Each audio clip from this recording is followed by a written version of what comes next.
Your UPSs. This is where we get really unique. I don't have a battery one. I don't have batteries at all. Actually, that's a lie. I have a 12-volt battery, and it's in my flywheel. And that's because it gives a little shot. It's one of those little 12-volt batteries, like an Energizer battery, right? And it actually gives it a little shot to keep the flywheel going. This is my flywheel. This is a 350 kilowatt flywheel.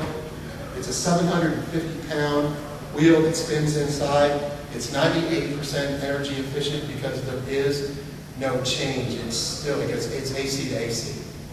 Right? So it doesn't go AC to DC and back to AC and all that. There is no conversion. Right? It gives me, what happens is that 10 seconds after a power failure occurs, the flywheel says, I'm telling the generator to start. The generator says, I got it. They equal up the load, the generator takes over, and it runs. And it runs, after the load is restored, the flywheel makes the generator run for 10 minutes anyway to make sure that everything is stabilized. Then it takes the load back and lets the generator rest, turns itself, cools off, turns off, right, and the flywheel does it. The other thing that the flywheel does is it conditions all the electricity we get.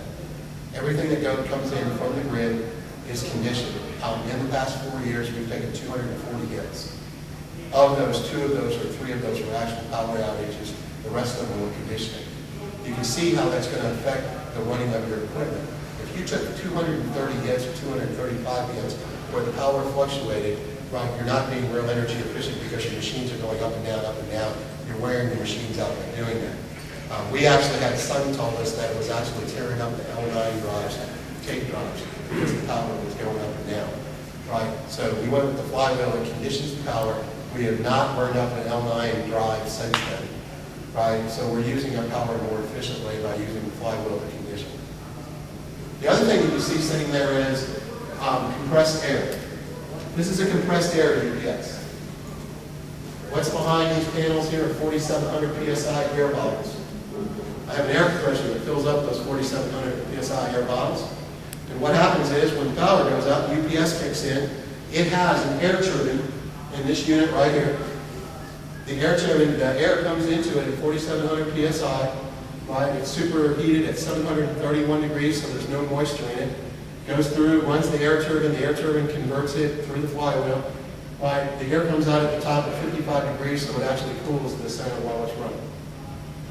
It runs the same amount of time. The one that you see here is 100 kW, runs for 30 minutes at 80% load. Right? And it runs minute for minute just like the batteries do, except that over a 10-year period, with the flywheel and with the 2 cool air UPSs that I have, I'm going to save the university over $1 million in battery fees, maintenance fees, replacements, and all that kind of good stuff. The cool air UPS, by the way, you can lease it. You don't even have to buy it.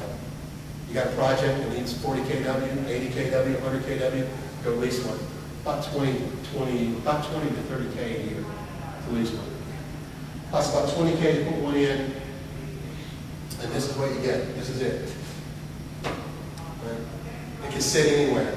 As you can see, my flywheel, by the way, is in my machine room where my air or where my chiller pipe pumps and all that stuff is. It doesn't need any special treatment. I've got it set up so that I can SMP it. I can monitor it from sitting at the console. I know everything it's doing, just like I have for the 2 UPSs. These ones. Cool air UPS and a flywheel. I have no batteries. I am totally green when it comes to that. I have, they haven't figured out how to charge me for air yet, right? But if the government figures it out, then I'm taking it and using it to run my UPS. They'll probably start charging me for it, though. Till then. I don't have to have, the maintenance contract on it is $2,000 a year.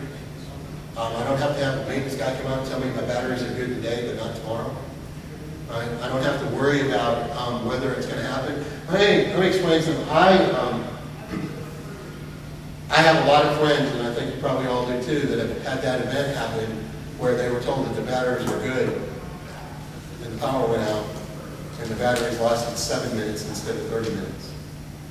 Right? And they were looking for work because they bought into the idea that the batteries were good and everything. We call that an RGE where I come from. When the power goes out and your UPS doesn't kick in, that's a resume generating event. It's an RGE. Okay?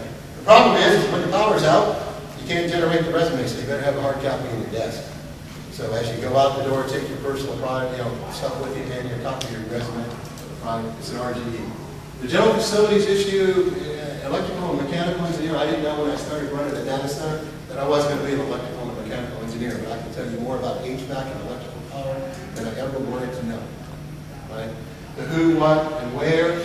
One of the problems that we have when you're talking about the bringing of the IT and the reality of it is that we talk two different languages. Facilities talks 20 years, capital improvement. We talk 3 to 5 years. Facilities has an issue when you tell them after 3 years that you need to redo it. Because their argument is, what, you didn't plan accordingly? And the answer is, we didn't know what we were planning for. Because we didn't know what was going to happen. It's not our fault, it's just the way the business is. You might as well get used to it. They don't want to get used to it. They're used to building a 20-year plan, understanding capital expenditures versus infrastructure expenditures, environmental monitoring, remote power monitoring, and load balancing. How many of us actually load balance? How many of us actually know how much power is actually being done by each rack, by each cabinet? You guys do? Cool. What are you guys using to do that? APC power strips. APC power? Into a building management system that Eaton provides called Foreseer or DataPrex. Yeah, I just heard about that too. I'm using the Raritan one, and I'm using it through my, it's called Command Center, right? But I'm looking at the Eaton one because I like that one. We have cabinets that are sitting side by side. This one's pulling 15 kW, this one's pulling 4. Why don't we have them balanced out? Why are we loading up? And one of the rules that we've always had, which is kind of an interesting rule, you got a power panel, right? As long as there's openings there, we put breakers and run whips, right? And we keep doing it until we fill it up, right? Then we put another panel in. We go, well, now we got a whole brand new panel. We can load that one up. Have you ever put your hand on that panel? Feel how warm it is? Those suckers get really warm, especially when you're pulling a lot of power. If we're not monitoring our power, right, we have no idea what we're actually using. We can have a hot cabinet that's drawing a lot of power because it's got a bad power supply in it, or it's got some issue going on, and we're not even monitoring that. We have no idea what's happening. These guys back here, they got a handle on it, though. They monitor it so they know, right? Are you guys balancing things out? So one thing to note on that power stuff, one of the important things that we just are getting into is that we can monitor. We use 3-phase power into the rack with 3-phase power strips that go to 2-phase or go to single-phase, whichever the strip does. So I can see load per phase. So one of the things we're getting into now is the calculation of what happens in a failure condition if you lose a power strip. Right. Or if you lose a breaker. So this building management system is able to do calculations where it can add the phases across the 2 power strips in the rack and take that at 80% rating and tell us when we're over. Right. So that if this power strip failed, this power strip would still be able to hold it, but if you hit this spot, it's not going to be able to do it. You're going to lose them both. Exactly. So, how many of us know that? We think that we got A and B power going here.